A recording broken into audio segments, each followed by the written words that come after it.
What do chickens have to do with a real estate negotiation? I'll get to that story in a minute. Suffice to say, negotiations impact your financial outcome and the amount of stress that you're going to have in your transaction. My name is Erika Wiggins, and over the last 16 years, I've helped hundreds of sellers with their property. And sometimes there's some pretty unusual circumstances. Chickens were really up there. I will tell you though, negotiations were almost always part of the solution. So sometimes when I mention negotiations, people are like, that really stresses me out. But the reality is that negotiations can help reduce your stress. The way they do this is they help make your entire deal stronger. And by doing that, that puts more money in your pocket because it's stronger on the financial side. And it helps keep your deal from falling apart at the 11th hour, which, trust me, is really stressful. Negotiations are very important from the get-go to make sure you have the strongest deal possible, to put money in your pocket, and make sure that everything goes really low stress. The three most important things you gain from a good negotiation: 1 is a more solid deal, 2, more money in your pocket at the end of that deal, and 3, a whole lot less stress.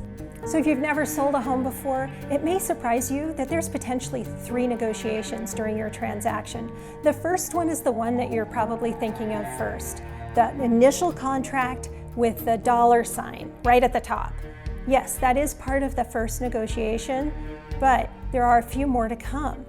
The second one has to do with the buyer's due diligence. So after that, they're going to come to you and be like, I want you to fix this, and I want you to fix this, or I want this big credit. And that is a negotiation. We're not just going to let them walk all over you for that stuff. Lastly, you may have a negotiation if the buyer's appraisal comes in low. So what that means is that the bank thinks that your home isn't worth the price that you agreed on with the buyer. Now they're going to be saying, well, we just want you to make it less. But that doesn't have to be the answer. A solid negotiator is going to look for a solution that doesn't take money out of your pocket, or at minimum, the least amount possible. So about those chickens. My sellers had this really cool urban garden in downtown Salt Lake City. It was awesome. And it also included some chickens. And there are some challenges that chickens can cause in the sale of the home and then in the move after it's sold. So there was a lot of stress around this that they had. They were afraid that if they couldn't move directly from the home that they were selling into the new home where they were going to stay, that there would be a major hitch because the chickens can't just stay behind. We had to figure out a solution. There's a few ways to do this, but one of the ways that you can solve a problem with the timing of your move is to negotiate time to stay over. It's called a leaseback or short-term leaseback. If we negotiate that, that gives you time to close on the sale, close on this purchase of your next home, and then make a move that allows time to, in this case, even build a new chicken coop that was even more styling than the one they left behind. Keep in mind, every real estate transaction involves negotiation. Unfortunately, not every agent is a good negotiator. So now that I and maybe half a dozen chickens have convinced you that it's important to make sure that you have an agent who knows how to negotiate very well, how do you find one? Look for agents who do a lot of business per year and have been doing that for a long time. Basically, they have a lot of experience, and then along the way, they will have learned how to negotiate. It's a key part of what we do.